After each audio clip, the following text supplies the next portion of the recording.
ध्येयं सदा परिभवग्नमभीष्टदोहम् तीर्थास्पदं शिवविरञ्चिनुतं शरण्यम् वृत्त्यार्तेऽहं प्रणतपालभवाब्धिपोतं वन्दे महापुरुषते चरणारविन्दम् अखण्डमण्डलाकारं व्याप्तं येन चराचरं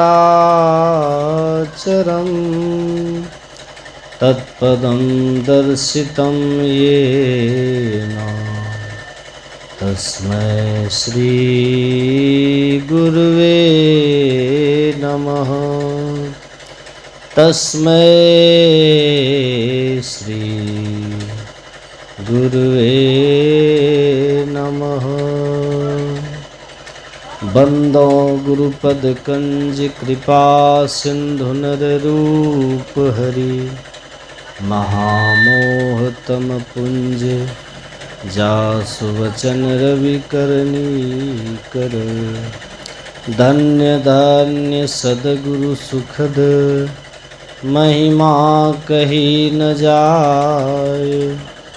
जो कुछ कहूँ तुम्हारी कृपा मोते कछु न बसाए। बोलिए प्रेम से श्री सद्गुरु महाराज की जय। श्री सद्गुरु श्री सद्गुरु महाराज की जय। पूज्यपाद गुरुजन मंचासीन स्वामी उमेशानंद बाबा के चरणों में नमन। उपस्थित आदरणीय हमारे गायक मंडली एवं आप सबों के लाडले दुलारे प्यारे हमारे आत्मीय श्री रंजीत जी और समस्त सत्संग प्रेमी महानुभावों, पूजनीय माताओं एवं भक्तिमती बहनों, आइए थोड़ा वाणी को पावन करें। सीताराम हनुमान सीताराम हनुमान सीताराम हनुमान सीताराम हनुमान।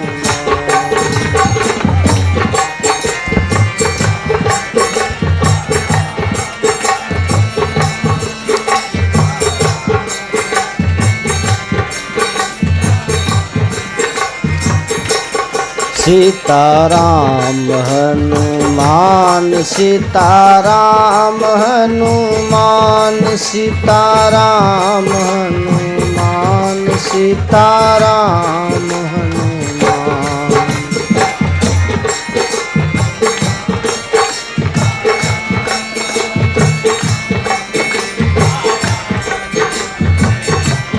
सीताराम हनुमान सीताराम हनुमान।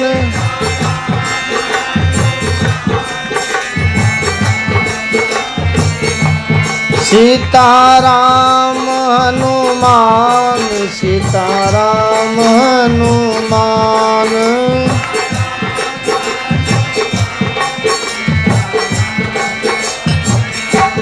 सीताराम हनुमान सीताराम हनुमान।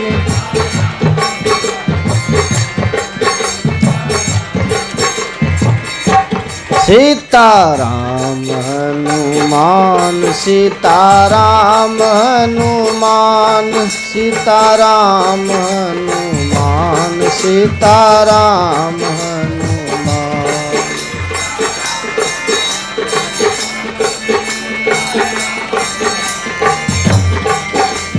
राम राम राम राम राम राम राम।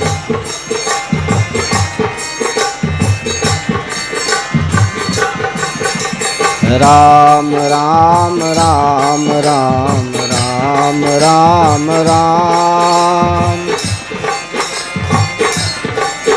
सब गाइए।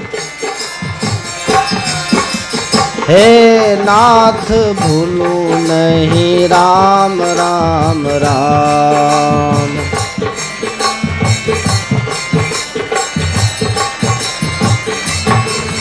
हे नाथ भूलू नहीं राम राम राम। हे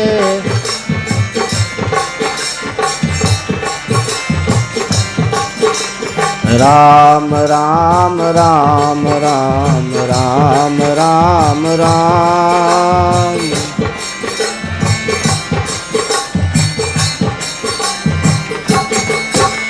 हे नाथ भूलू नहीं राम राम राम। हे नाथ भूलू नहीं राम राम राम। हे नाथ भूलू नहीं राम राम राम। हे नाथ।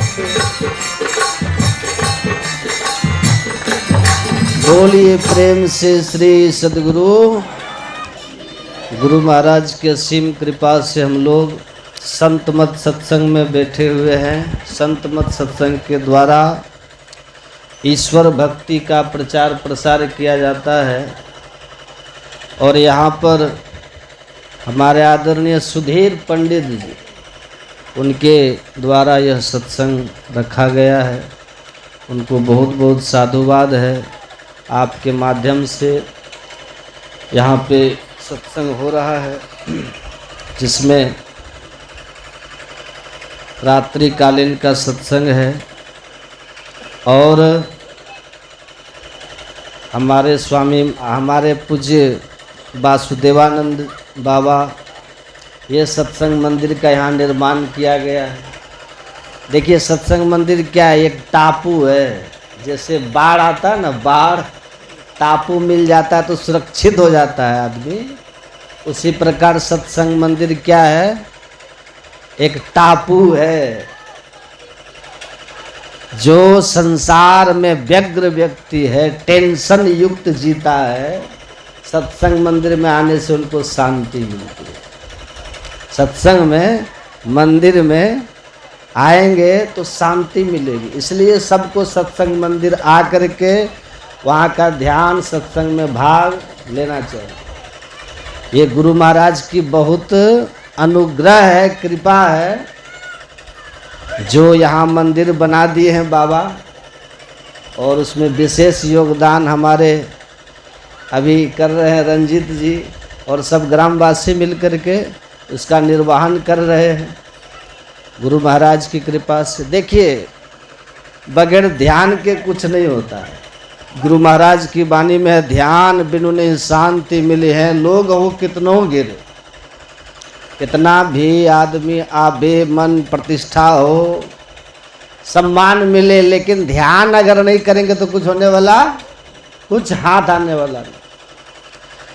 इसलिए मनुष्य को ध्यान अवश्य ही करना चाहिए। गुरु महाराज की वाणी में है, ध्यानाभ्यास करो सद सद ही चातक दृष्टि। कैसे ध्यान करना चाहिए? देखिए अभी हम लोग ध्यान कहाँ करते हैं, हम लोग अभ्यास करते, ध्यान नहीं। घर में 5 घंटा आप नहीं बैठ पाइएगा, लेकिन सत्संग मंदिर में सामूहिक रूप में आकर के आप बैठ सकते।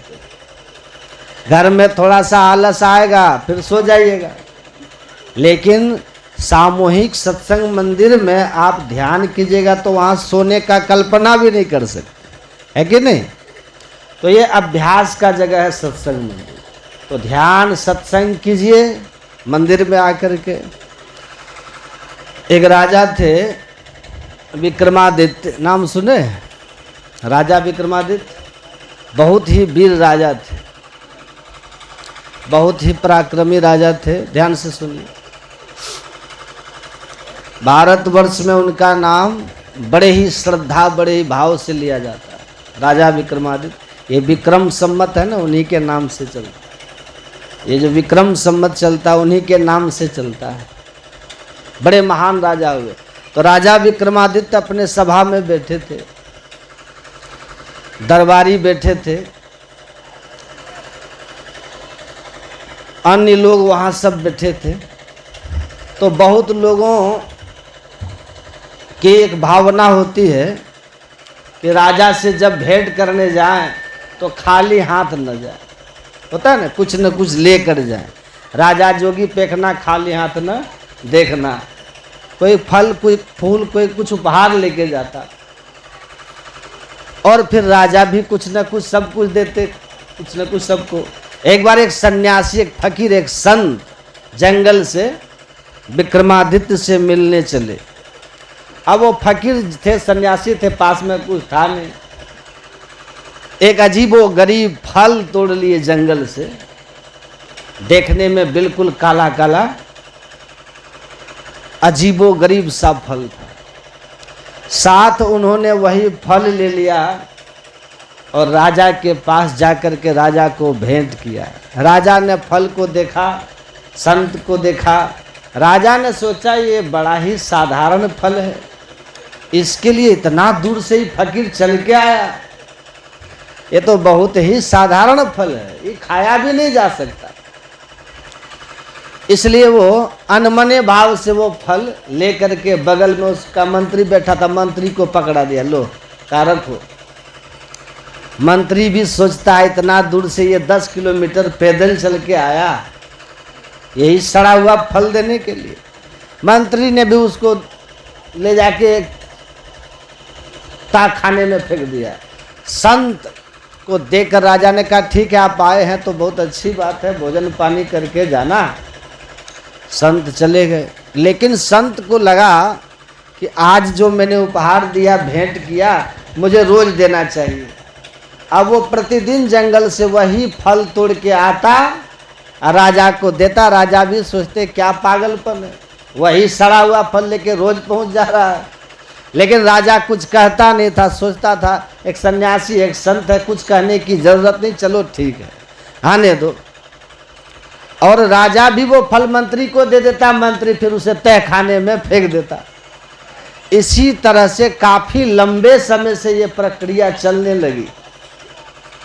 और वो फकीर, वो संत कभी फल रोज वही दरबार में लेके आते और राजा को देते, और राजा भी कुछ नहीं कहता, सोचता कि संत है क्या बोले, चलो ठीक है, कोई भी उपहार है स्वीकार है।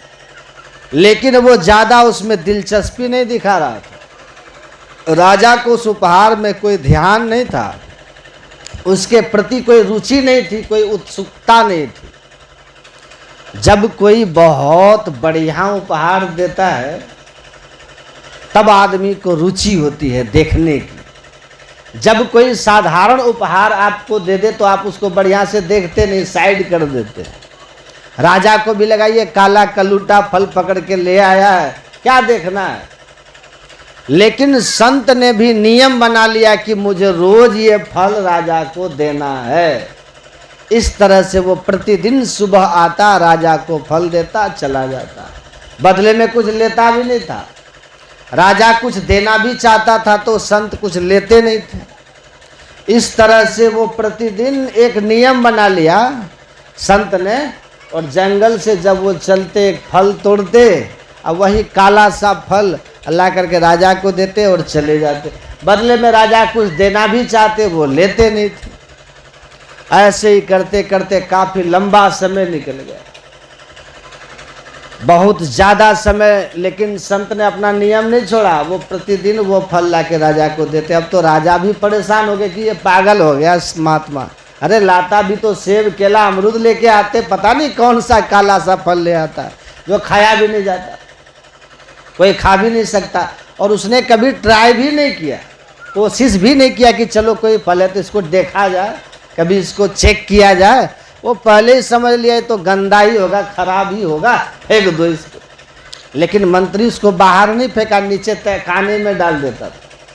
इस तरह धीरे धीरे करते करते करीब 10 साल बीत गए। कितना? एक दिन पुनः संत उन्हें वही फल लेके आए, राजा को दिया। अब की बार राजा से रहा नहीं गया। राजा सोचता है ये साधु पागल हो गया, 10 साल हो गया अब तक ये भूला नहीं, रोज यही फल लेके आता है। राजा ने कहा जंगल में और कोई फल नहीं मिलता आपको, ये क्या काला कलूटा फल ले आते हो महाराज। और वही दरबार में अंदर बैठा था, सोचा मंत्री को भी दे दे के मैं थक गया हूँ। मंत्री भी सोचता था ये हर दिन फल राजा हम ही को पकड़ा देता है। तो राजा ने भी सोचा न मंत्री को दूंगा, न खाऊंगा, न देखूंगा, चलो फेंक देता हूँ, बंदर खा लेगा। और जोर से वहां फेंका, बंदर खड़ा था वहां, बंदर ने फल लिया और जैसे ही फल काटा उसमें से एक चमकता हुआ हीरा निकला, नीचे हीरा गिरा हुआ। अब राजा का कान खड़ा हो गया। अब वो मंत्री भी परेशान हो गया, कहा क्या इस फल में हीरा है और 10 साल से हम इस फल को फेंकते रहे और ये संत हर दिन हमें ये फल भेंट करता रहा। अब वो राजा, वो तो समझ नहीं आया कि हम करें तो क्या, इतना कीमती हीरा को हमने ठुकरा दिया 10 साल से। और जो संत लेके आए थे वो देखे, वो तो निकल चुके थे। राजा दौड़े नंगे पैर, मंत्री भी दौड़ा कि रुक जाइए संत भगवान, रुक जाइए, बड़ी त्रुटि हो गई हमसे, 10 साल हम भूल करते रहे और आप कितने निष्कामी हैं जो कभी बताए भी नहीं और देते रहे। उनको बुलाया, कहा हमसे बड़ी भूल हो गई, वो उच्च कोटि का हीरा है इस फल में और आप प्रतिदिन ये मुझे ही देते रहे। आपने नियम बना लिया, हमने तो इसे बहुत ही साधारण फल समझ लिया था, 2 कौड़ी का भी नहीं समझा था। और आप इतना कीमती फल, आज बंदर न खाता तो पता ही नहीं चलता और मैं तो फेंकता ही रहता। राजा ने मंत्री से कहा बाकी 10 साल का सारा फल कहाँ दिया? कहा वो तो नीचे तहखाने में फेंक दिया हूँ। राजा ने कहा देखो, तहखाना खोला तो फल तो सड़ चुका था लेकिन सारा हीरा वहीं पड़ा था, चमक रहा था सारा हीरा। संत ने कहा यही तो भूल आदमी करता है। मैं तो निश्चल भाव से, मैं तो निष्कपट भाव से ये फल तुम्हें देता रहा। मेरे अंदर कोई कामना नहीं थी कि मैं ये तुम्हें भेंट करूं, तुम बदले में मुझे कुछ दो। मैंने तो सोचा तुम मेरे राज्य के राजा हो, तुम मेरे राज्य के रखवाले हो, इसलिए मैं तुम्हें खाली हाथ कैसे भेंट करूं, कुछ खाली हाथ कैसे मिलूं, इसलिए मैंने ये फल भेंट किया। और तुमको ये साधारण आदमी तो नहीं जो तुम्हें कुछ भी भेंट कर दूंगा मैं, इसलिए मैंने इस कीमती फल को भेंट किया तुम्हें। और जो सच में दाता होता है वो कभी अपने दान का महत्व स्वयं नहीं बताता कि मैंने इतना कीमती चीज तुम्हें दिया। अब जो दाता सच में नहीं होता है वो 10 रुपये का भी सामान लेके आएगा ना तो रेफर इतना बढ़िया लगाएगा ताकि दूर से लोगों को लगे कि इन्हें कुछ देने आ रहा है, और देते समय भी 10 बार इधर उधर करेगा ताकि कैमरे में फोटो आ जाए कि कुछ दिया है हमने। लेकिन जो पक्का दानी होता है वो इतना साधारण तरीके से दे के निकल जाता है कि लोगों को पता भी नहीं चलता और उसका दान हो जाता है। इसलिए संत कहते हैं अगर दाएं हाथ से दान करो तो बाएं को भी पता। लेकिन आज तो आदमी 10-20 रुपये का भी दान करता है तो कहता मेरा नाम माइक में ले लीजिएगा, हमने भी कुछ दिया है। तुमने छापा कर नहीं, छिपा करके होता है पुण्य। संत ने कहा मुझे क्या मतलब था कि मैं अपने दान की खुद परिभाषा करूं। मैंने भाव से, मैंने भक्ति से, श्रद्धा से तुम्हें भेंट किया, वो तो तुम्हारा दायित्व था कि तुम उसे देख सकते थे। मैंने तो भेंट कर दिया, वो तो तुम्हारी जिम्मेदारी थी कि तुम उस फल को चेक कर लेता, लेकिन तुमने नहीं किया। संत ने कहा अब यही कहानी हर आदमी के जीवन में शुरू होती है। आपने तो बाहर का एक फल ठुकराया है, बाहर का एक हीरा ठुकराया है जो साथ नहीं जाएगा, लेकिन इंसान अपने जीवन में हर दिन हर पल एक ऐसा हीरा को ठुकरा रहा है जो साथ जा सकता था। अपने कर्म को, अपने समय को, अपने वक्त को, अपने जीवन में परमार्थ रूपी हीरे को ठुकरा रहा है आदमी, उसको आदमी खोए चला जा रहा है। हम सब आपको भी जीवन में प्रतिदिन ऐसे कीमती क्षण प्रकृति हमें देती है, ऐसा कीमती फल हमें देती है धर्म करने का, पुण्य करने का, परमार्थ करने का, हम उसे खोते चले जाते हैं, हम उसे ठुकराते चले जाते हैं। जब भी कोई पुण्य करने का समय सामने आता है ना, हम कह देते हैं कि क्या करें, टाइम नहीं है, जब भी सत्संग करने का समय आता है आदमी कह देता है क्या करे, टाइम नहीं है। जब भी धर्म करने का समय आता है आदमी कह देता है क्या करें, समय नहीं। संत ने कहा आदमी भी तो अपने जीवन में हर दिन न जाने कितने कीमती हीरे को ठुकरा रहा है। बाहर के हीरे की कीमत का फिर भी अंदाजा लगाया जा सकता है, लेकिन हम अपने जीवन में जो समय को खोते चले जा रहे हैं, जो एक पुण्य के अवसर को खोते चले जा रहे हैं, जो परमार्थ के अवसर को खोते चले जा रहे हैं, वो इतना कीमती है कि उसका अंदाजा भी नहीं लगाया जा सकता।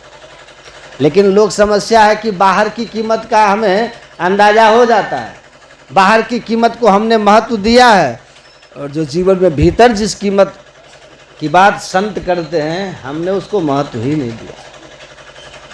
जैसे कोई आदमी बढ़िया घर बनाता है तो घर दिखाई देता है ना कि हाँ मैंने कुछ बनाया, लेकिन घर में शांति कैसे रहेगी इसका प्रयास आदमी नहीं करता। बढ़िया बिस्तर खरीदने की चेष्टा आदमी करता है, लेकिन बढ़िया मखमली चादर हो, डनलप के गद्दे हो, ये सबकी व्यवस्था आदमी करता है, उनको दिखाई देता है, लेकिन उस बिस्तर पर नींद कैसे आएगी इसके बारे में आदमी सोचता नहीं। कीमती भोजन खरीदने की चेष्टा आदमी करता है कि बढ़िया घी दूध मक्खन मलाई मेवा मिष्ठान सब हम खरीदें वही खाएं, लेकिन भूख भी कोई चीज होती है आदमी इस पर ध्यान नहीं देता। पानी आप खरीद लें और प्यास ही आपके पास न हो तो वो पानी किस काम का। कहते हैं प्यास होना जरूरी है। नींद अगर हो तो मखमली बिस्तर आप नहीं खोजिएगा, एक चटाई बिछा के भी लेट जाइएगा। हाँ, नींद ही नहीं है तो फिर मेडिकल जाइएगा, आप नींद की गोली लीजिएगा और तब जाके सोइएगा, तो ले दे कि 2-3 घंटा आपको नींद आएगी। और जिस व्यक्ति के जीवन में नींद नहीं है वो क्या वो सुखी है? आदमी धन भी जोड़ता है इसलिए कि हम सुख से जी सकें, परिवार बढ़ाता है इसलिए कि हम सुख से जी सकें, बढ़िया घर बनाता है कि हम सुख से जी सकें, साधन जुटाता है हम सुख से जी सकें। बॉक्स को इधर कीजिए तो मेरे तरफ, उसको भी घुमाइए, उसको भी घुमाइए। सूखी रोटी भी मिल जाए, उसमें अमृत का आनंद आ जाए, समझ जाना आपको भूख है। बाहर कितना भी विस्तार आपका है वो महत्वपूर्ण नहीं है, लेकिन उन विस्तार के चक्कर में, बाहर के माया के चक्कर में, बाहर के वैभव के चक्कर में हम अपना असली समय असली जीवन खोते चले जाते हैं। श्री कृष्ण भगवान दुर्योधन के द्वार पर खड़े हैं। दुर्योधन कहता है कि मैंने 56 प्रकार के व्यंजन बनाए आपके लिए, कृपया आप स्वीकार कर लीजिए। भगवान कृष्ण क्या कहे थे? मैं तुम्हारा भोजन स्वीकार नहीं कर सकता। सुनिएगा, तुमने जो 56 प्रकार के व्यंजन बनाए ये मुझे प्रिय नहीं है। हैं? कौन कह रहे हैं? सुन रहे हैं सब? कौन कह रहे हैं? हाँ? श्रोता वक्ता गया कह और श्रोता गया बह, है ना? भगवान कृष्ण कह रहे हैं। क्या कह रहे हैं? भगवान श्री कृष्ण ने कहा कि तुमने जो व्यंजन बनाए हैं ये मुझे प्रिय नहीं है। लोगों ने कहा क्यों? दुर्योधन भी सामने खड़ा था, कहा क्यों? क्योंकि मैंने आपके लिए बनाया था। श्री कृष्ण कहते हैं कि 3 ही अवस्था में कोई किसी से कुछ लेता है। कहा किस अवस्था में? कहा एक तो अभाव में, एक प्रभाव में और एक भाव में। कहा 3 ही अवस्था में कोई किसी से लेता है, एक भाव में, अभाव में और प्रभाव में। दुर्योधन कहता मैं समझा नहीं आप कहना क्या चाहते हैं। श्री कृष्ण ने कहा कि किसी से कोई तभी लेता है जब उसका उसके प्रति भाव हो। हैं? जैसे आपका किसी के प्रति भाव है, आप कुछ देंगे हम ले लेंगे, लेकिन यदि आपका भाव नहीं है तो हम नहीं लेंगे। भगवान कृष्ण कहते हैं कि तीन ही अवस्था में कोई कुछ ले सकता है, भाव में, अभाव में, प्रभाव में। यदि आपका भाव है तो आप ले सकते हैं। और भगवान कृष्ण कहते हैं अर्जुन से कि तुम्हारा मेरे प्रति कोई भाव नहीं है और न मेरा भाव तुम्हारे प्रति है, तो पहली शर्त तो खत्म हो गई। तुम जो भोजन मुझे कराना चाहते हो इसके लिए सबसे पहले आवश्यकता भाव की है, प्रेम की है, श्रद्धा की है, और वो तुम्हारी मुझ में नहीं है, मुझे पता है। तुम लोभ में ये भोजन करा रहे हो मुझे, तुम मुझे फंसाना चाहते हो, तुम लोभ के बस में तुम मुझे घूस दे रहे हो, तुम्हारा भाव नहीं है मेरे प्रति। और जब भाव नहीं है तुम मुझे भोजन कराओगे तो मैं भोजन अस्वीकार कर दूंगा, नहीं करूंगा, और मेरा भी भाव तुम्हारे प्रति नहीं दुर्योधन। दूसरी बात भगवान कहते हैं अभाव में, या तो किसी के पास अभाव है, कुछ नहीं है, तब वो किसी से लेता है ना। किसी के पास कुछ कमी पड़ गई है, उसके पास धन नहीं है, भोजन नहीं है, वस्त्र नहीं है, उसके जीवन में अभाव है, तब वो किसी से लेता है। और तुम्हें याद होना चाहिए दुर्योधन, मेरे पास किसी चीज़ का कोई अभाव नहीं, तुमसे ज़्यादा धन मेरे पास है, तुमसे ज़्यादा वैभव मेरे पास है, तुमसे ज़्यादा सब कुछ मेरे पास है, तो मैं तेरा भोजन कैसे ले सकता हूँ। तो न तेरा भाव है इसलिए भी मैं नहीं ले सकता, न मैं अभाव में हूँ कि तुम्हारा भोजन में ले सकूँ। और तीसरी बात प्रभाव में, या तो इतना सामर्थ्य हो किसी का कि उसके भय से कोई ले ले, इतनी शक्ति हो उसकी कि उसके डर से कोई ले ले। भगवान कृष्ण कहते हैं कि भाव भी तुम्हारा नहीं है, अभाव भी मेरे पास नहीं है, और प्रभाव तो मेरे सामने तेरा कुछ नहीं है, सामर्थ्य तो मेरे सामने तेरा जीरो है दुर्योधन। तो तेरा सामर्थ्य भी मेरे सामने जीरो है, मेरे पास अभाव भी नहीं है, तेरा भाव भी नहीं है, फिर मैं तेरा भोजन कैसे ले सकता।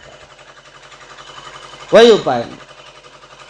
दुर्योधन शांत हो गया, क्या कर सकता था।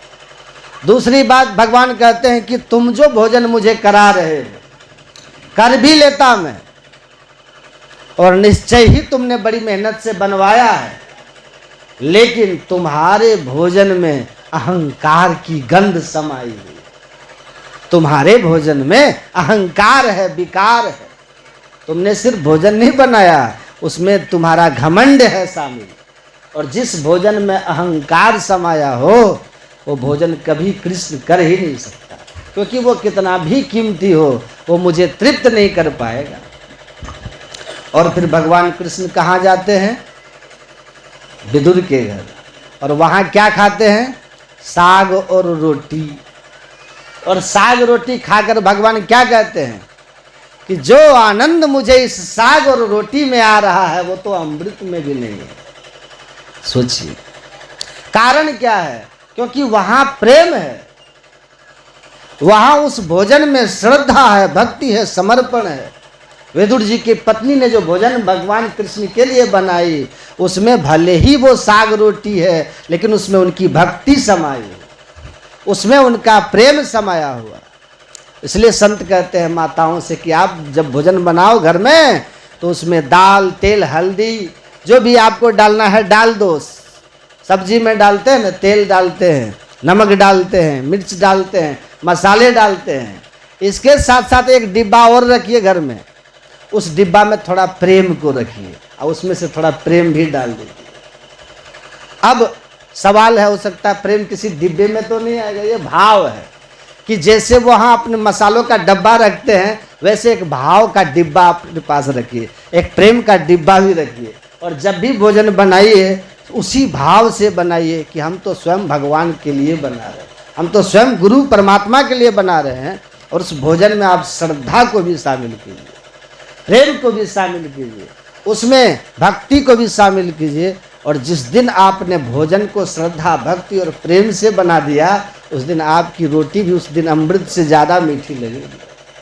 लेकिन होता क्या है, हम भोजन तो बनाते हैं खिन्नता में बना देते हैं, अधूरे मन से बना देते हैं, मन नहीं बना देते हैं। और जो भोजन अधूरे मन से बना हो, जो भोजन खिन्नता में बना हो, जो भोजन जबरदस्ती बना हो वो भोजन विष हो जाता है, जहर बन जाता है, वो फिर किसी काम का नहीं रहता। आदमी खा तो लेता है, पेट तो भर जाता है, पर वो भोजन शरीर को ऊर्जा कभी दे नहीं सकता। तो भगवान कहते हैं मैं दुर्योधन का तो अन्न त्याग दूंगा, क्योंकि उसके भोजन में अहंकार की गंध है, लेकिन विदुर जी का भोजन बड़ा प्रिय लगा। क्यों? क्योंकि उसमें प्रेम समाया, उसमें भक्ति समाई हुई।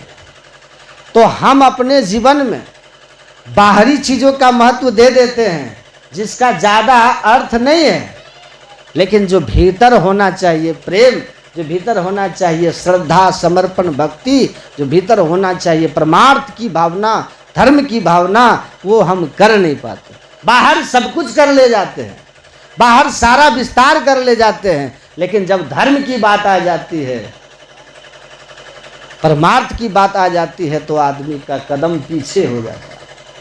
हमारे सभी शास्त्र हमें इसी ओर इशारा करते हैं। आप जीवन में जितना सब कुछ कर लीजिए, तीर्थ कर लीजिए, होम कर लीजिए, लेकिन अगर आपने परमार्थ नहीं किया, अगर आपने सच्चे मन से श्रद्धा भक्ति भाव से कोई काम नहीं किया, तो आपका सब कुछ बाहर का फीका हो जाएगा। इसलिए उस संत ने राजा से कहा, तुम सबने अपने जीवन के ना जाने कितने कीमती हीरे गंवा दिए। भजन बिना नर बाबरे तूने हीरा जन्म गंवाया। सब कबीर साहब की वाणी कि तुमने हीरा सा जो जन्म था वो गंवा दिया। बाकी सब कुछ किया इस जीवन में। आदमी होश संभालता है तो कितनी सारी कल्पनाएं करता है कि नौकरी करूंगा, धन कमाऊंगा, बिजनेस करके धन कमाऊंगा, कोई भी व्यापार करके, काम करके, मेहनत मजदूरी करके धन कमाऊंगा, तो उसके बाद बढ़िया घर बनाऊंगा।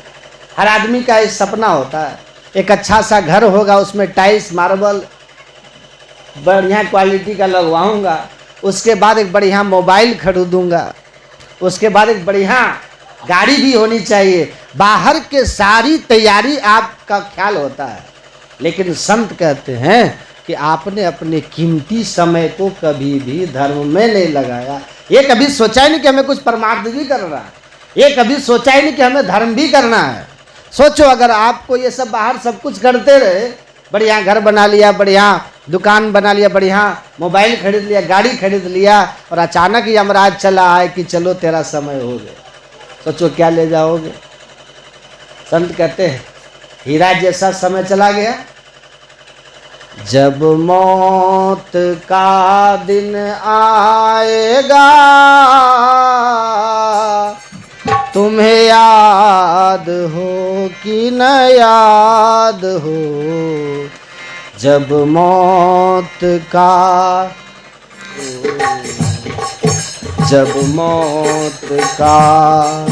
दिन आएगा तुम्हें याद हो कि न याद हो, जब मौत का दिन आएगा तुम्हें याद हो कि न याद हो। दुनिया में मन को लगा दिया,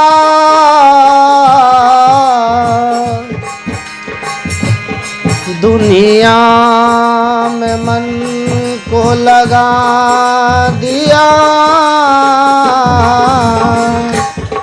तुम्हें याद हो कि न याद हो, जब मौत का दिन आएगा तुम्हें याद हो कि न याद।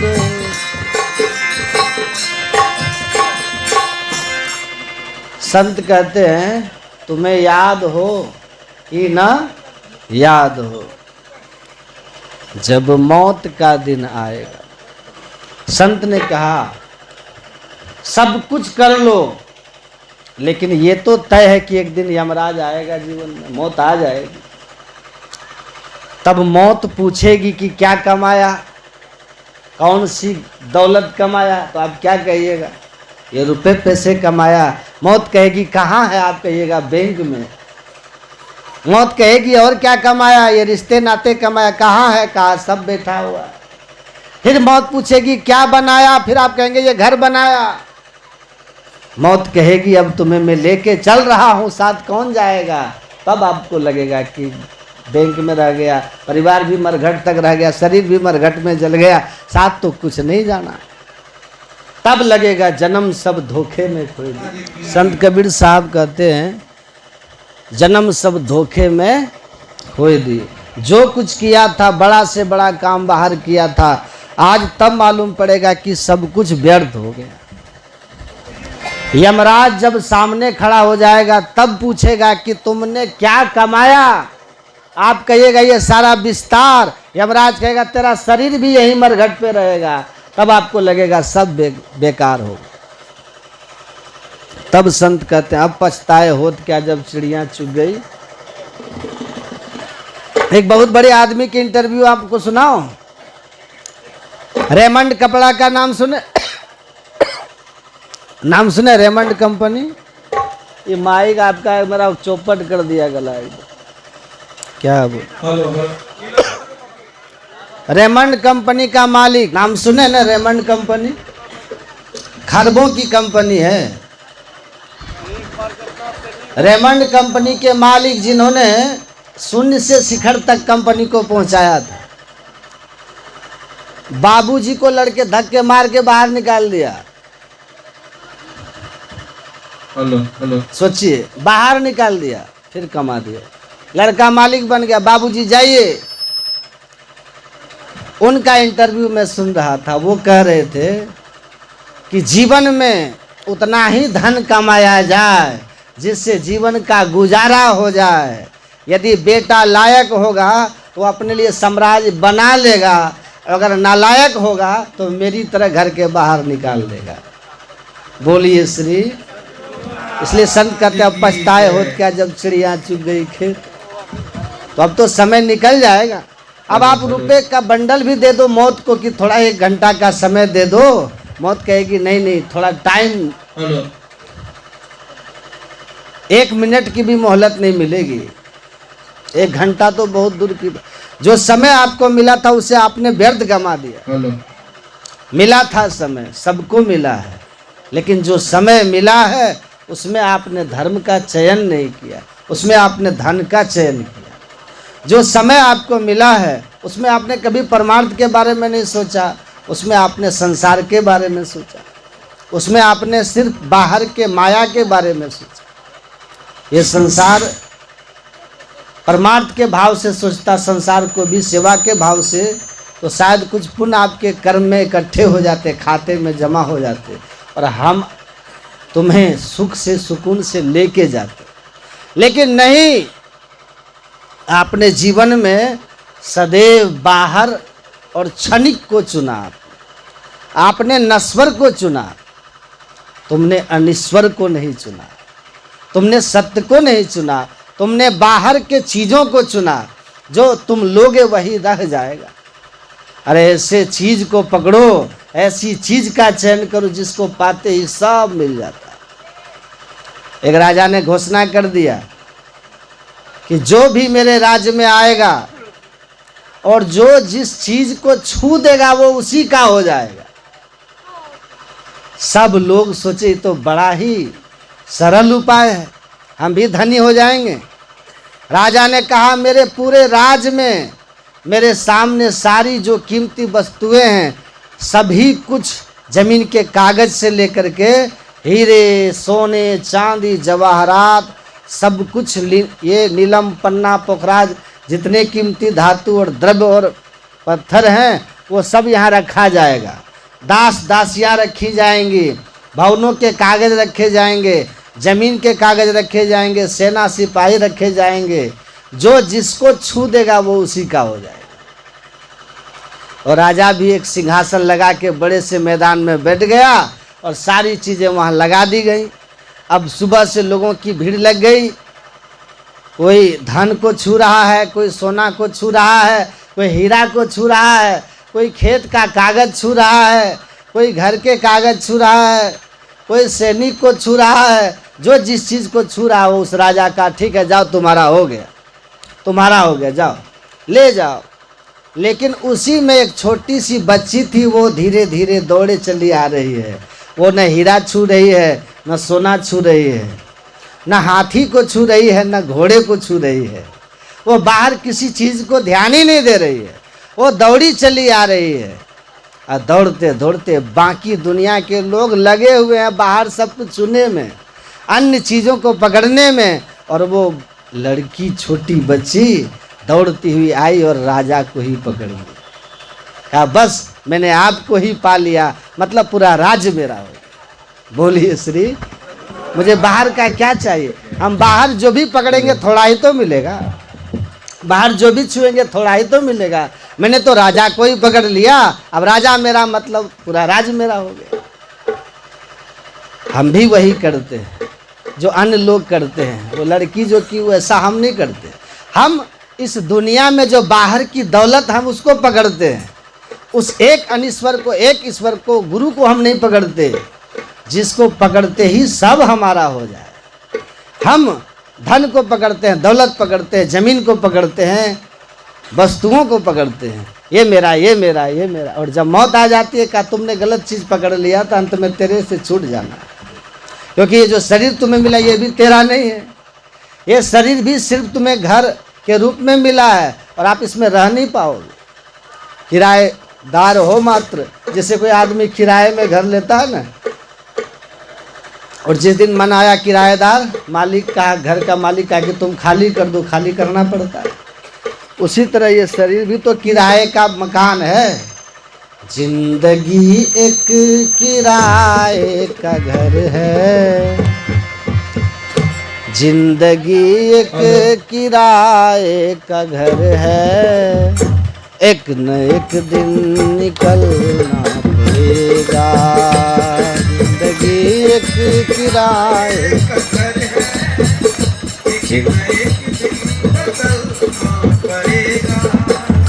जिंदगी एक किराए का घर है, जिंदगी एक किराए का घर है, एक न एक दिन निकलना पड़ेगा, एक न एक दिन निकलना पड़ेगा।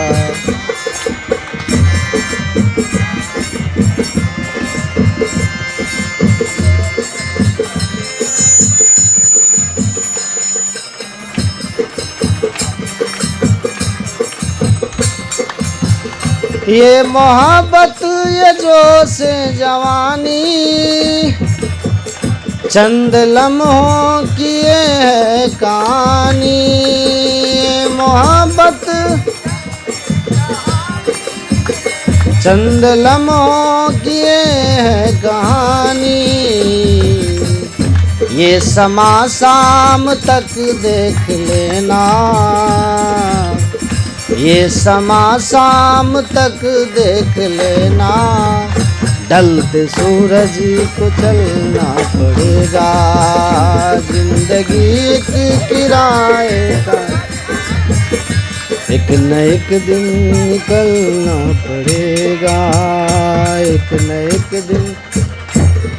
तो उसी तरह ये शरीर भी किराए का मिला है। प्रकृति ने हमें किराए पर दिया है, और हमें दिया इसीलिए है कि संतों ने कहा साधन धाम मोक्ष कर द्वारा। ये मोक्ष तक पहुंचने का साधन मात्र है, कुछ नहीं है।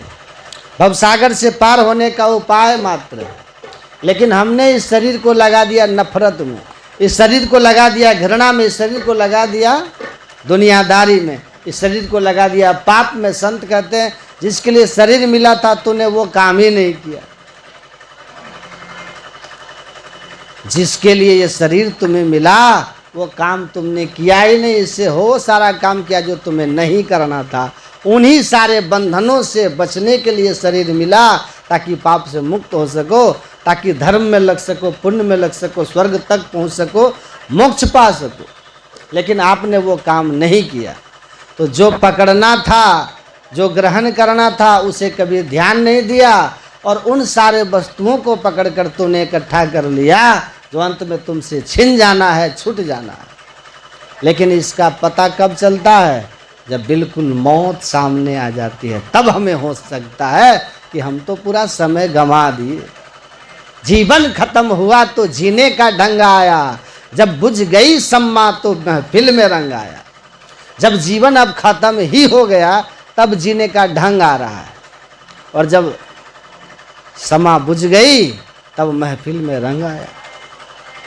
गाड़ी निकल गई तब घर से चला मुसाफिर, मायूस हाथ मलता हुआ किस बेरंग आया। आपकी गाड़ी 12 बजे हो स्टेशन में और आप घर से 12 बजे ही निकलिए तो गाड़ी पकड़ेगी, छूट जाएगी, आपको वापस लौटना पड़ेगा। अगर गाड़ी 12 बजे है तो कम से कम 10 बजे आपको निकल जाना चाहिए, तब आप गाड़ी पकड़ लीजिएगा, चले जाइएगा। इसी तरह जो धर्म का अवसर मिला था, पुण्य का अवसर मिला था, जो प्रकृति ने समय दिया था, उस समय में हमने पाप करना शुरू कर दिया। किसी बच्चे को परीक्षा हॉल में 3 घंटे का समय मिला लिखने के लिए, और वो वहाँ जा कर के लिखना छोड़ करके अगर रेडियो लगा के कान में और गाना सुनने लगे, वो 3 घंटे गाना सुनता रहे तो पास होगा? अरे बाद में सुन लेना, वो 3 घंटा तुम लिखो तब पास हो जाओगे। आदमी भी वही करता है। प्रकृति ने जो जीवन आपको दिया, जो समय आपको दिया, वो भवसागर से पार होने के लिए तुम्हें दिया। प्रकृति ने जो जीवन आपको दिया वो धर्म काम करने के लिए दिया, वो पुण्य का काम करने के दिया, और आदमी अपने जीवन का उपयोग कर दिया पाप में, लड़ाई में, झगड़े में, घर द्वार परिवार मकान दुकान में। संत ये नहीं कहते आप घर मत बनाओ, पैसे मत कमाओ, वो कहते हैं सारा काम करो, मेहनत करो, धन भी जरूरी है, लेकिन अपने मन को, अपनी चेतना को इतना उसमें मत लगा दो कि बाहर जो मूल जीवन है उसको भूल जाओ। आप दिया में इतना पैसा मत खर्च दो कि उसकी ज्योति जलाने के पैसे न बचे, क्योंकि कोई भी दिया आप जलाते हैं तो उसमें दिया से ज़्यादा कीमती उसकी ज्योति होती है, बाती। मिट्टी का भी दिया हो, अगर उसमें ज्योति हो तो उस दिए का महत्व है। और आप सोने का दिया लेके बैठे हैं, उसमें ज्योति नहीं जली तो कोई काम का है नहीं। घर का महत्व कब है? जब उसमें रहने वाला हो। आपने घर बड़ी कीमती बनाया, बड़े ही पैसे से बनाया, उसमें रहने वाला ही अंत में न रहे तो घर का कोई महत्व है? झोपड़ी भी खिल उठती है जिसमें रहने वाला होता है। उसी तरह संत कहते हैं ये शरीर मिला था, समय मिला था, उसको तुमने उसी हीरे की तरह खो दिया जैसे राजा ने खो दिया। समय मिला था धर्म का काम करने के लिए, समय मिला था परमार्थ का काम करने के लिए, समय मिला था पुण्य का काम करने के लिए, ताकि जब यमराज सामने खड़े हो जाए और कहे कि अब तुम चल, तेरा समय हो गया, तो आप ये न कहें कि थोड़ा समय और दे दो, हमने तो कुछ किया ही नहीं, बल्कि आप ये कह सके कि बिल्कुल मैं चलने को तैयार हूँ, जो मुझे करना था हमने कर लिया, जो धर्म का काम करना था मैंने कर लिया, जो पुण्य का कमाना था मैंने कमा लिया। इस जीवन को मैंने भौतिक और आध्यात्मिक दोनों अर्थ में सफल बना लिया। हमारा परिवार भी हमसे खुश है, समाज भी हमसे खुश है, और धर्म का काम भी हमने किया है, भक्ति का काम किया है। मैंने अपने जीवन में भक्ति को भी जिया है। जब इस तरह से करिएगा तो क्या होगा? ये जीवन आपका सार्थक हो जाएगा। इसलिए संत ने राजा से कहा, हमने तुम्हें हीरा भी दिया। समय आता है सामने और अवसर आता है सामने। सत्संग, अभी यहाँ देखिए सत्संग की व्यवस्था हो गई, सत्संग चल रहा है, लेकिन ये सत्संग हम उस दृष्टि से नहीं देख पाते कि हम इसका लाभ ले सके। सत्संग हमें दिखाई नहीं देता। दिखाई क्या देता है? कहीं नाच हो जाए, नौटंकी हो जाए, पाखंडी हो जाए, पाखंड वाला आडंबर का कोई काम हो जाए, वहाँ तुरंत भीड़ लग जाएगी, उसमें कुछ दिखता है। और सत्संग से अनुभूति का विषय है, इसमें अंतर मन में वो ज्ञान पहुँचता है। यहाँ कोई बाहरी दिखावा नहीं होता, यहाँ वो ज्ञान चर्चा होती है जिस ज्ञान से हमारा भीतर गदगद हो जाता है।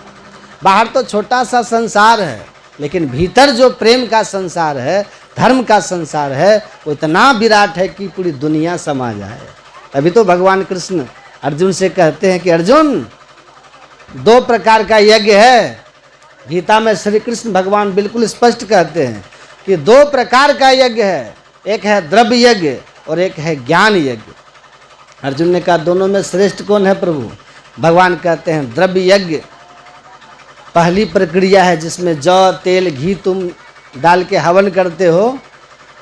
शुरुआती में समय में ये भी ठीक है, कोई बात नहीं, अच्छा है, लेकिन इससे ऊपर उठो अर्जुन। अर्जुन कहना क्या कहा भगवान ने कि ज्ञान यज्ञ वो सबसे श्रेष्ठ यज्ञ है। और ज्ञान यज्ञ क्या है? यही सत्संग ज्ञान यज्ञ है। उस यज्ञ में जहाँ हवन कुंड हम बनाते हैं, उसमें हमें धूप दीप से सजाते हैं, नैवेद्य रखते हैं, जौ तेल घी क्या व्यवस्था करते हैं, हम हवन करते हैं, स्वाहा स्वाहा करते हैं ना, भगवान कृष्ण कहते हैं। लेकिन ये जो ज्ञान यज्ञ है अर्जुन, यहाँ भी एक हवन कुंड है, वो ज्ञान का कुंड है। यहाँ भी यजमान है, आप सब यजमान हैं, और यहाँ भी यज्ञ करता पुरोहित संत हैं। यहाँ भी कुछ डालना है, यहाँ आपको अपने मन का विकार डालना है, और जब आप अपने मन का विकार को डालिएगा, स्वाहा कर दीजिएगा, तो ये ज्ञान यज्ञ आपके जीवन को सुंदर बना देगा। इसलिए भगवान श्री कृष्ण कहते हैं कि ज्ञान यज्ञ सर्वोपरि यज्ञ, सर्वश्रेष्ठ यज्ञ। ज्ञान यज्ञ से बड़ा कुछ यज्ञ नहीं। तो ये ज्ञान यज्ञ सबके समझ में नहीं आता है। साधारण यज्ञ लोग को समझ में आ जाते हैं, बाहर के दिखावे समझ में आ जाते हैं, लेकिन जीवन में इस ज्ञान यज्ञ को देखने के लिए विवेक की आंख होनी चाहिए। साधारण आंख से नहीं दिखेगा। तो भगवान ने कहा ये जो ज्ञान यज्ञ है ये सर्वोपरि है, और इस ज्ञान यज्ञ में आपको अपने विकारों की आहुति देनी है, अपने विकारों को हवन में डालना है, इस ज्ञान कुंड में डालना है। जब आप इसको डालिएगा, आप देखिएगा आपके जीवन में इतनी निर्मलता आ जाएगी, इतनी पवित्रता आ जाएगी कि आपका जीवन आनंद के स्वर से भर उठेगा। फिर आपके जीवन में कोई शोक नहीं रहेगा, कोई भय नहीं रह जाएगा, कोई पीड़ा नहीं रह जाएगी। तो ये सत्संग भी यही ज्ञान यज्ञ है। इस संत ने कहा लेकिन तुमने जीवन में चीज़ों का महत्व नहीं दिया, और इसीलिए तुमने हीरे को भी फेंक दिया और कचरे को जमा करता रहा। आदमी भी तो वही करता है, संसार के कचरे को जमा करता है, और जो जीवन में कीमती हीरा है, सत्य रूपी हीरा, प्रेम हीरा, धर्म रूपी हीरा, भक्ति का हीरा, इसको लोग खो देता है, इसको गंवा देता है। बाहर सब कुछ आप जमा कर लेते हैं, जो छूटेगा उसे इकट्ठा कर रहे हैं आप, जो मिट जाएगा उसको जोड़ रहे हैं आप, और जो आपके साथ चलने वाला है, जो आपको खुशी देने वाला, मत जलाइए माता जी, हमको बर्दाश्त नहीं, उधर उधर उधर उधर कौन दीजिए। संत कहते हैं इसलिए जीवन में हे राजन सदैव ध्यान देना कि दुनियादारी और माया का प्रपंच इतना खतरनाक है कि आंख पर एक पर्दा डाल देता है। माया का एक ऐसा पर्दा है जो तुम्हें सत्य देखने नहीं देता है, जो तुम्हें सत्य के पास पहुंचने नहीं देता, वो तुम्हें सदैव गलत मार्ग में ले जाएगा, वो तुम्हें वहाँ सुख पर आभास कराएगा जहाँ है ही नहीं। जैसे आप कभी देखते होंगे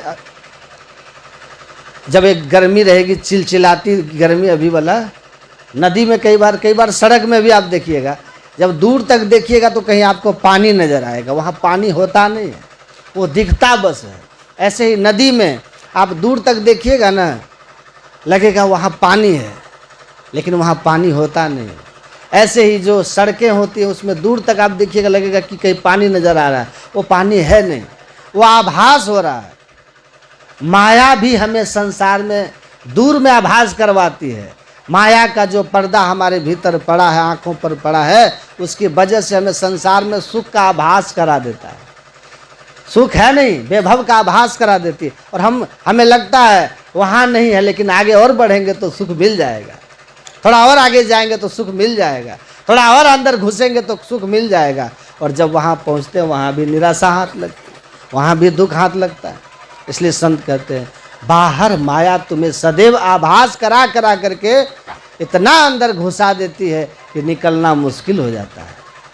इसलिए ज्ञान यज्ञ में आइए, सत्संग में आइए, यहाँ से वो माया का पर्दा हटेगा, और फिर आपको अपने में भीतर में इस सुख का आभास होगा, अनुभूति होगी। फिर वहीं आप देखिएगा कि जैसे हृदय में भक्ति का दीप जलेगा, प्रेम का दीप जला, धर्म के प्रति आपका जागरण हुआ, आप देखिएगा जीवन में सब समस्या ही मिट जाएगी। इसलिए मैं, जैसे संत ने राजा के बारे में बताया और राजा को समझाया, उसी तरह से हम सबको भी अपने जीवन में ये देख लेना है कि हम भी कितना कीमती कीमती समय खोते चले जा रहे हैं, हीरा खोते चले जा रहे हैं, धर्म के अवसर को खोते चले जा रहे हैं, पुण्य के अवसर को खोते चले जा रहे हैं। और ये सारे अवसर जो हमारे जीवन में खो रहा है, अंत में सबका हिसाब हो जाता है और मौत सबका हिसाब लेती है और कहती है कि तुमने जो कमाया उसका ही फल तुम्हें मिलेगा। और जाओ कीट पतंग में, मनुष्य शरीर मिला था बड़े सौभाग्य से, ये मनुष्य शरीर मिला था बड़ी कृपा से, न जाने किन किन जन्मों का पुण्य उदय हुआ था जो मनुष्य शरीर मिला, और तुमने इसने नाहक गंवा दिया। कोई धर्म का काम नहीं किया, सिर्फ नफरत में बिता दिया, सिर्फ एक दूसरे की आलोचना में बिता दिया, लड़ाई झगड़े में बिता दिया। थोड़ा सा जीवन मिला था, लोगों के साथ वो भी हिल मिल के नहीं बिता पाया, एक दूसरे के साथ प्रेम से नहीं बिता पाया, न बेटे बहू में प्रेम हो पाया, न सास ससुर में प्रेम हो पाया, न पति पत्नी में प्रेम हो पाया। मौत ने कहा एक छोटा सा जीवन मिला था, वो भी तुमने प्रपंच में बिता दिया। अब ना जाने किस खानी में तुम जाओगे, गधा बनोगे कि बैल बनोगे, कीट बनोगे कि सांप बनोगे कि बिच्छू बनोगे, कुत्ता बनोगे, कौन जानता है। और जो हालत जानवरों की होती है सो आप देख लीजिए। आज हम आप इंसान हैं, भूख लगती है भोजन कर लेते हैं, कमा लेते हैं, विश्राम कर लेते हैं। जानवर की हालत तो देखो, छोटे छोटे कीट पतंगों की हालत देखो। संत कहते इसलिए ध्यान देना, अगला जन्म न जाने किस जाना पड़े, इसलिए पहले ही पुण्य का काम कर लो, पहले ही धर्म का काम कर लो, ताकि पुनः मनुष्य शरीर मिले और उसके बाद भक्ति करते करते सीधे मोक्ष मिल जाए। दिखावा मत कीजिए, पाखंड मत कीजिए, सच्चा काम करना, सच्चे धर्म के पथ पर चलना, प्रेम के पथ पे चलना, ज्ञान के पथ पे चलना और कुछ परमार्थ करते जाना, कुछ पुण्य करते जाना। यही आपको आगे भी एक सुंदर मनुष्य शरीर में ले जाएगा। अभी पाठ में सुन रहे थे ना, एक बार रघुनाथ बुलाए आ गुरु द्विज पूर्वासिन सब आए, बैठे गुरु मुनि अरु दिन द्विज सज्जन, आ बोले बचन भगत भय भंजन। अपने भक्तों के भय का भंजन करने वाले, विनाश करने वाले भगवान ने कहा, क्या कहा, बड़े भाग्य मानुष तन पावा, असुर दुर्लभ सब ग्रंथ ही गावा। कहते हैं भाई ये मनुष्य का शरीर मिला है बड़े भाग से, हैं तो क्या करो, बड़े भाग से मिला है तो ये बड़े भाग से सत्संग भी मिला है, तो बड़े भाग से मनुष्य शरीर मिला है तो इस मनुष्य शरीर से क्या करो, सत्संग करो, ध्यान करो, है ना। खाते समय थोड़ा अपने पर कंट्रोल रखिए, भोजन कंट्रोल रखिए। खाने से कोई मजबूत नहीं होता आदमी, खा के लोग मर जाता है। खूब खाओ तो हो सकता है खाते खाते प्राण छूट जाए, लेकिन भूखे आदमी 10-20 दिन बच जाता है। बचता है कि नहीं, बोलो, बचता है ना। इसी खान पान को पवित्र भोजन, ईमानदारी की कमाई का भोजन, अभक्ष पदार्थ न मिला हो भोजन में, सात्विक भोजन हो, कम मसाले वाला हो, भूख राखी भोजन करो। खाते ही हो रात में ना तो थोड़ा 7 बजे तक खा लो, 7:30-8 बजे तक खा लो, आधा पेट खाओ रात में, थोड़ा दूध पी लो, कमजोरी का डर लगता है तो पचेगा ना, टाइम मिलेगा तो फिर ध्यान पर मन लगेगा, सुबह बैठने में आराम रहेगा, आलस नहीं रहेगा। अन्न पच गया तो आलस गया।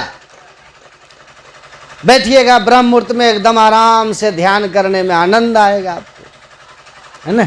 एक लड़के को मैंने कहा कि ब्रह्म मुहूर्त में उठकर ध्यान करो, आनंद आएगा। कहा बाबा आप ब्रह्म मुहूर्त में सो के देखिए, बड़ा मजा आएगा। है ना। ब्रह्म मुहूर्त में नींद भी बड़ा आनंददायक होता है। हम बोले जब तमोगुण सवार रहेगा ना तो नींद अच्छी आएगी, नींद में मजा आएगा। और जब सतोगुणी हो जाओगे तो ध्यान में आनंद है। ये मजा जो है ना बड़ा खतरनाक चीज है, बाद में बहुत बड़ी सजा देता है मजा। लेकिन आनंद जो है, आनंदे आनंद बाढ़ प्रतिक्षण, 10 इंद्रिय था के शून्यते बंधन, रिपु जो है पारा जो है सकल है आनंदमय, जाके जीवनी जीवन था के ना। ऐसा आनंद आएगा,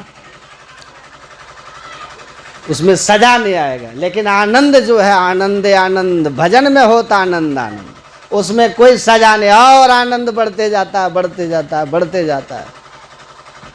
समय हो गया भोजन का, भोग तो लग ही गया देख रहे हैं, अब खत्म करना चाहिए। तो वही गोस्वामी जी कहते हैं इसको अच्छी तरह से आप लोग याद कर लीजिए, कंठस्थ कर लीजिए। और जब भी कभी मन में कोई भ्रम आए तो मेरी बात याद रखना कि पानी को मथने से घी हो जाए, बालू के मथने से तेल हो जाए, लेकिन बिना इस तरह की भक्ति किए, ऐसी भक्ति किए, ध्यान सत्संग किए, आप कभी जन्म मरण के चक्र से या फिर इंद्रियों की गुलामी से या फिर आप दुख से छूट जाइएगा, ये बिल्कुल असंभव है, ये हो ही नहीं सकता, ये असंभव है। सब असंभव संभव, all impossible, all impossible are possible, but without the devotion of God a person can be happy in his life, this is impossible. सारा संभव संभव, लेकिन बिना हरि भक्ति के सुख पा लेना यह असंभव कभी संभव नहीं हो सकता, यह असंभव है। जो महापुरुषों ने राह बताया, संतों ने जो राह बताया है ईश्वर भक्ति का, इस राह पर चलिएगा ना तो सदा का सुख पाइएगा। अगर संत महापुरुषों के आदेश और उपदेश के अनुकूल नहीं चलिएगा तो सुख सपने हूँ नहीं, स्वप्न में भी डरिएगा, स्वप्न भी दुखद ही देखिएगा। कर्म परमात्मा मिलेंगे, अनंत सुख मिलेगा, उसके पहले ईश्वर भक्ति करते हुए इन सुखों से आपका जीवन ज़्यादा सुखमय होगा, इन साधनों से। और ईश्वर भक्ति के बिना ये सब साधन अगर जीवन में आ जाएंगे तो भी जीरो जीरो ही हो जाइएगा। भीतर से आप कभी सुख शांति को, आनंद को अनुभव नहीं कर पाएंगे। कोई न कोई तन दुखी, कोई धन दुखी, कोई चित्त उदास, एक एक दुख सभी को सुखी राम का दास। तो सुख चाहिए तो परमात्मा की भक्ति कीजिए। देखिए, भक्तिहीन नर सब सुख कैसा, लवन बिना बहु व्यंजन जैसा। इसलिए इस ज्ञान को ठीक ठीक पकड़ के रखिए, इसका अभ्यास करते रहिए। थोड़ा थोड़ा भी अभ्यास भी आपको महाभय में बचाएगा जाने से, 84 लाख जोनी से।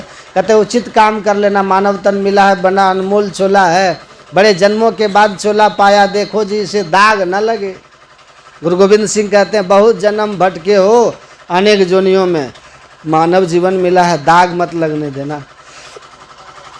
जो काम के लिए भगवान भेजे हैं ना कि पाई न जेही परलोक सवारा, परलोक संवार लेने के लिए, मोक्ष पाने के लिए, तो संसार का काम करते हुए और करंधार रूपी सदगुरु के शरण में आकर सदयुक्ति लेकर के ध्यान भजन कीजिएगा।